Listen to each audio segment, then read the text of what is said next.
तो hello guys, welcome to my YouTube channel. आज हम हमारा पहला पहला जो स्क्रीन कैमरा में हमारा बोर्ड पर पढ़ाने का आज सबसे पहला ब्लॉग है। तो अगर आप हमारा वीडियो में अगर थोड़ा सा गलती हो जाए तो माफ़ करें। और हमारा जो चैनल है उस और वीडियो उसको बहुत लोग से शेयर करें।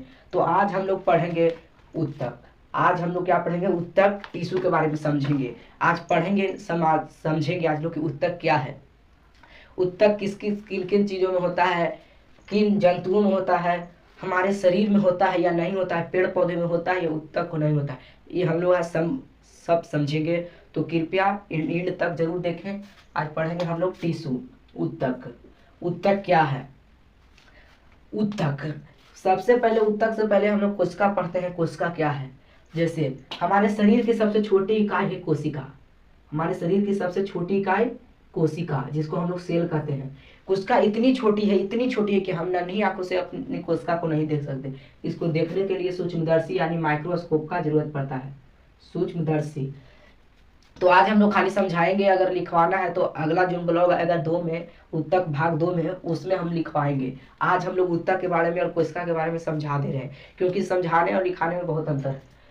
तो आज हम लोग पढ़ेंगे उत्तक के बारे में। उत्तक क्या है, उत्तक पेड़ पौधे में होता है या नहीं।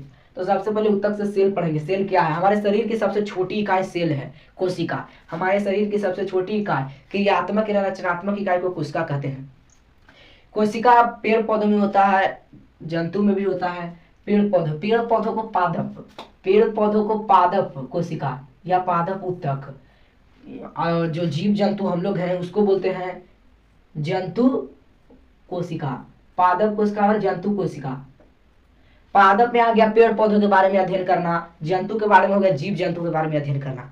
तो अब उत्तक में आते हैं। उत्तक कोशिकाओं के एक समान समान कोशिकाओं के ऐसा समूह जिसको हम लोग उत्तक कहते हैं। समान कोशिका, अलग अलग कोशिका नहीं। समान कोशिका तभी उत्तक कहलाएगा।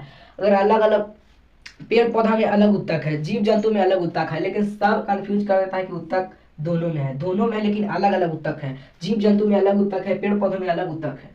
समान उत्तक को उत्तक कहते हैं। कोशिकाओं का ऐसा समूह जो समान हो उसे उत्तक कहते हैं। या ऐसे बोल सकते हैं, समान कोशिकाओं का समूह को उत्तक कहते हैं। उत्तक समझ में आ गया। शरीर की रचनात्मक और क्रियात्मक इकाई कहा जाता है। ये भी सबसे छोटा है। पहले तो हमारे शरीर में कोशिका उत्पन्न होते हैं, कोशिका से उत्तक, उत्तक से अंग, उत्तक से अंग, अंग से अंग तंत्र, तब जाके पूर्ण शरीर। पहले हम मकान बनाते हैं या घर बनाते हैं तो सबसे पहले दीवार, सबसे पहले दीवार, दीवार के बाद हम लोग के कोना, कोना के बाद रूम, रूम के बाद पूरा मकान। वैसी है कोशिका के बाद उत्तक, उत्तक के बाद अंग, अंग के बाद अंगतंत्र, अंगतंत्र के बाद जाके पूर्ण शरीर। उसी को हम लोग बोलते हैं पूर्ण शरीर। पौधे और जंतुओं में उत्पत्ति के बनावट के साथ समान किसका हुआ समूह जो किसी विशेष कार्य के लिए विशिष्ट होता है, उत्तक कहलाता है। हम लोग ये वाला बता दिए।